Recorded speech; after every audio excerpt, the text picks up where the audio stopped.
Moin Moin. Hier geht es momentan zügig voran und ich denke, dass ich jetzt genug Material habe fürs neue Video. Deswegen willkommen und jetzt zeige ich euch mal eben, was hier in den letzten Tagen alles passiert ist. Kommt rein.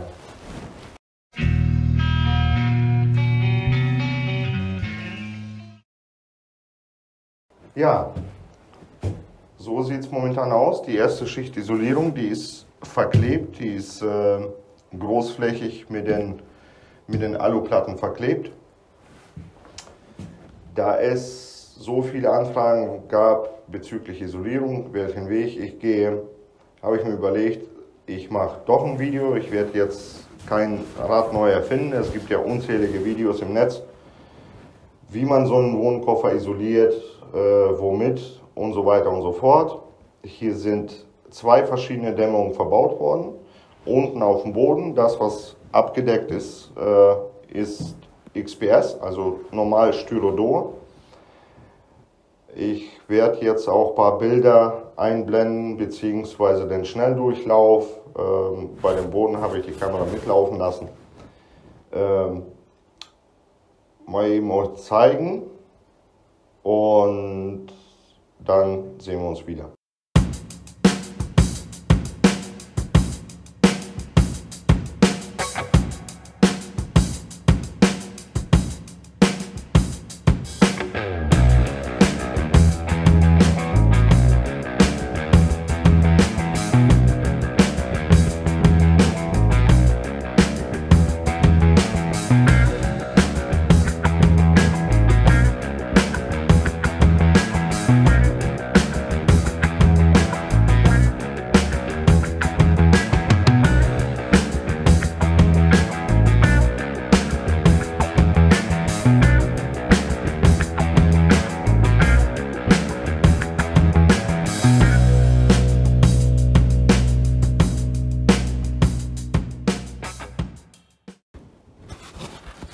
Ja, da sind die beiden Isolierungen, mit denen ich gearbeitet habe. Das ist unten XPS.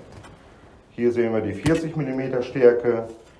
Das ist jetzt die Dämmung für die Wände. Das ist PU alukaschiert mit 30 mm Gesamtstärke. Haben wir auf dem Boden 70 mm, Decke auch 70 mm PU.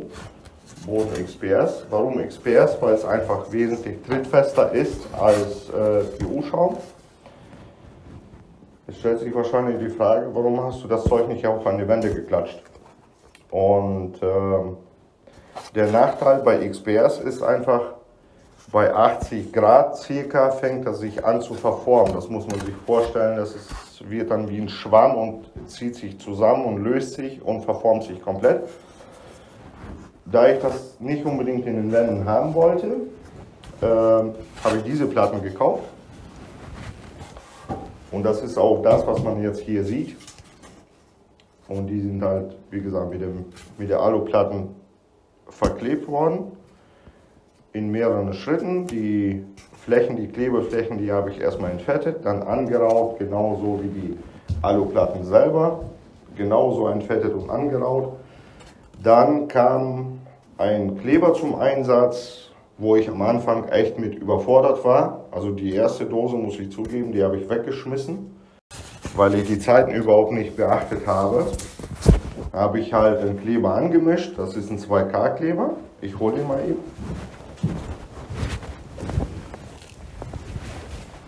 Ich weiß, ich wollte eigentlich keine Werbung machen, es ist auch keine Werbung, aber da so viele Fragen waren, womit ich die geklebt habe, wurde bei Facebook gefragt, bei Instagram gefragt.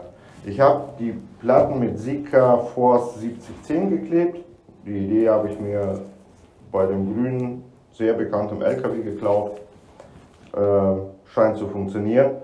Wie gesagt, ist ein 2K Kleber. Bei der ersten Probe habe ich halt gedacht, von den Mengen her passt das genau. Habe den Herd aufgemacht, da reingekippt, das Ganze umgerührt und habe gedacht, geil, jetzt habe ich den Kleber. Ja, Ende vom Lied war, ich konnte genau 2 von den Platten kleben. Dann gab es eine Mittagspause. Nach der Mittagspause kam ich wieder Was habe ich vorgefunden? Ein Klumpen. Ja, so eine Dose oder so ein Satz kostet irgendwie um die 25 Euro, konnte ich wegschmeißen, war halt Lehrgeld. Deswegen kleine Becher, kleine Mengen anrühren, benutzen, je nachdem wie viel man schafft in der Zeit oder beziehungsweise was man vorhat, dann läuft das auch. Am Anfang, wie gesagt, war ich damit auch echt überfordert, was die Verteilung angeht. Geht super mit einem Spachtel, einfach auf die Platte drauf gießen, mit einem Spachtel verteilen, so dass die ganze Fläche halt bedeckt ist und dann mit Stützen anpressen. Der Nachteil bei diesem Sikaforce ist halt die Zeit, die Anpresszeit, Minuten, also etwas über 2 Stunden, muss man die Platten andrücken. Und habe ich auch gemacht. Das dauert eine Ewigkeit, aber das Zeug hält. Die Nähte oder beziehungsweise die Klebestellen vom Alu zu dem Stahlgerüst, die habe ich alle ausgesprüht, damit da keine offenen Stellen bleiben. Und zwar habe ich, Moment, die Formfix von Sika für benutzt. Das ist auch ein Teufelszeug, das klebt nach ein paar Minuten, also Anpresszeit laut Hersteller, ich meine 17 Minuten. Wichtig ist bei dem Kleber Abluftzeit beachten. Klatscht man die Platten oder beziehungsweise direkt da drauf, hält er nicht. Der muss zwischen 4 und 6 Minuten ablüften, dann funktioniert das Zeug. Alte Klamotten anziehen. Hast du den Kleber irgendwo dran, den kriegst du nie ab. Hält sogar eine Haut, trotz Handschuhe. Ja, dann gab es noch viel zum Thema Kältebrücken. Kältebrücken, ich kann das Wort an sich nicht mehr hören. Klar, wenn man das jetzt so sieht, das sind Kältebrücken ohne Ende, weil das ist genau das, was jetzt mit Außenluft und so weiter in Verbindung steht. Die habe ich geschlossen, indem ich einfach eine zweite Schicht von den PU-Platten drüber geklebt habe. Da wurden natürlich auch die ganzen Nähte, die ganzen Schnittkanten wurden ausgeschäumt mit dem Sika Bull, glaube ich. Ich kann mir die Namen nicht merken. Diese Ausschäumung, die sieht man zum Beispiel hier in dem Bereich.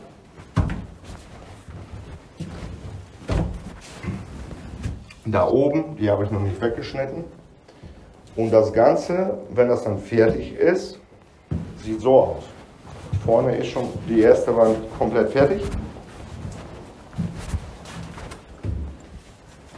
An dieser Stelle danke an Uli Dolde, der hat mich die Tage mal angeschrieben und hat mir auch den Tipp gegeben, mit diesem Alu-Klebeband, um die Klebenähte komplett dicht zu bekommen. Den Tipp habe ich auch angenommen. Macht Sinn, weil so können tatsächlich keine Dämpfe und kein gar nichts, auch wenn da jetzt irgendwo eine kleine Öffnung im Kleber ist, im Schaum ist, kann das nicht in die Wandinnere eindringen. Was man hier sieht, hier ist Holz verklebt und verschraubt. Ich habe mit den Schrauben natürlich die berühmte Kältebrücke ein bisschen weiter reingeholt, aber die Schrauben sind eingesenkt. Die werden nochmal ausgeschäumt und erst dann kommt die Verkleidung, die Innenverkleidung dran. Hierfür habe ich mir in 30 mm Stärke, also in der Stärke von dem Dämmmaterial, habe ich mir Multiplex-Platten zusägen lassen. Ja, Multiplex. Und die Streben, die dienen dazu, um nachher die Möbel zu befestigen. Hier in dem Bereich zum Beispiel, wo ich jetzt stehe, kommt das Bett. Also Grundriss wird komplett anders sein, wie gewohnt. Also nicht Bett hinten und hier in der Sitzecke, sondern Bett kommt nach vorne, auf diese Höhe, genau über dem Durchstieg.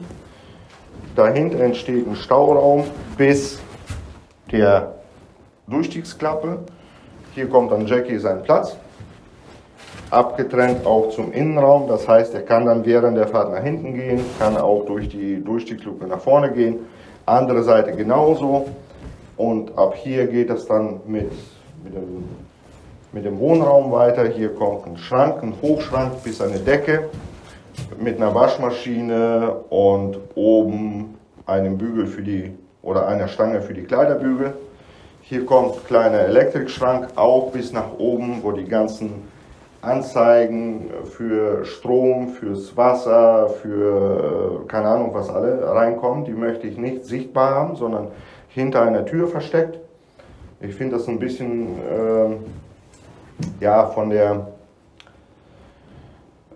Optik ein bisschen gewöhnungsbedürftig, wenn man irgendwo sitzt und lauter Anzeigenknöpfe hat. Das möchte ich nicht, aber das ist individuell und jedem selber überlassen. Deswegen kommt hier so ein kleiner Schrank, wo das halt alles versteckt ist. Und dahinter ist genug Platz, zum Beispiel für Solarregler, für die Lichtsteuerung. Dazu komme ich irgendwann mal später, wenn ich soweit bin. Da habe ich auch schon ein paar Ideen.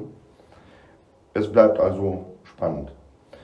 Dann kommt eine recht großzügige Küche. Ich meine mit 1,60 Meter Breite. Ich koche halt gern.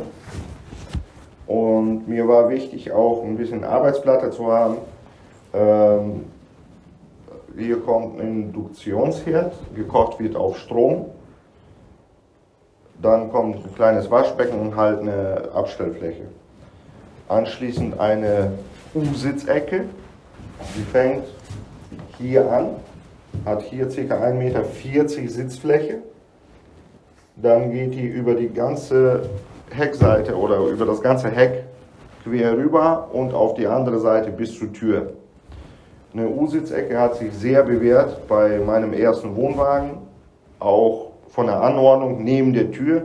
Das heißt, wenn schlechtes Wetter ist und wenn du Besuch hast, man muss nicht durch den ganzen Raum durchlatschen, um sitzen zu können, sondern man ist sofort da.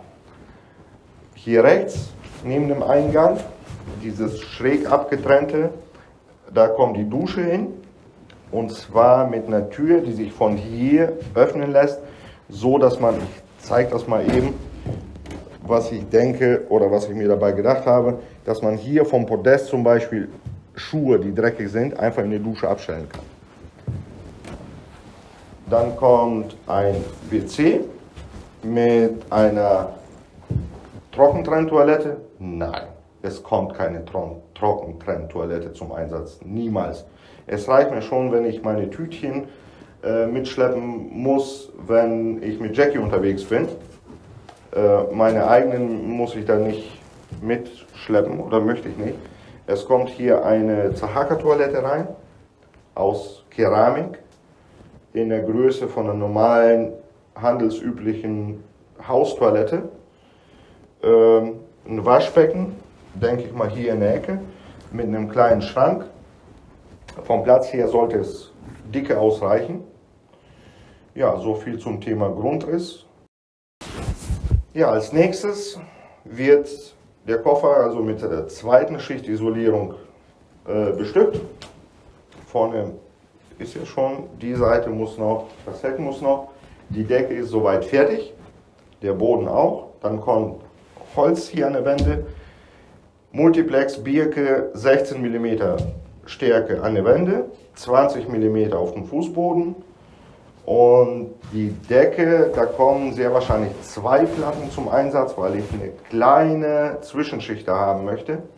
Zumindest in dem Durchgangsbereich, wo die Spots reinkommen, LED-Spots. Um die Kabel vernünftig durchzuführen, mache ich die Decke sehr wahrscheinlich zweiteilig, wie gesagt mit einem 10 mm Abstand voneinander. Natürlich hinterlüftet, damit da keine Schimmelbildung stattfinden kann. Und was ich noch machen werde, was jetzt ganz hoch auf der Liste steht, die Decke, die ist jetzt begehbar, die wird weiß gerollt, die ist jetzt noch in Roh-Alu, die habe ich nicht mit lackieren lassen. Und die Solarpaneele kommen schon drauf. Wenn ich schon mal bei der Decke bei bin, habe ich gedacht, dann mache ich die Solarpaneele sofort mit, weil mit der Höhe habe ich ja im letzten Video schon erwähnt, da habe ich es nicht so mit. Also einmal Überwindung und dann komplett durch. Ich habe mich für LG-Panels entschieden. Gesamtleistung 2130 WP kommen aufs Dach. Das sind 6 Platten, passen super von der Länge. Die sind insgesamt 5,10 Meter. Ich habe 5,50 Meter Länge. Und auch von der Breite passen die her. Die werden längs angeordnet mit einem kleinen Zwischengang, wo ich noch auf dem Dach laufen kann. Das sind so die nächsten Schritte und ich denke mal, was Thema Isolierung betrifft, sind jetzt alle Fragen beantwortet worden und insofern sehen wir uns im nächsten Video. Bis dann.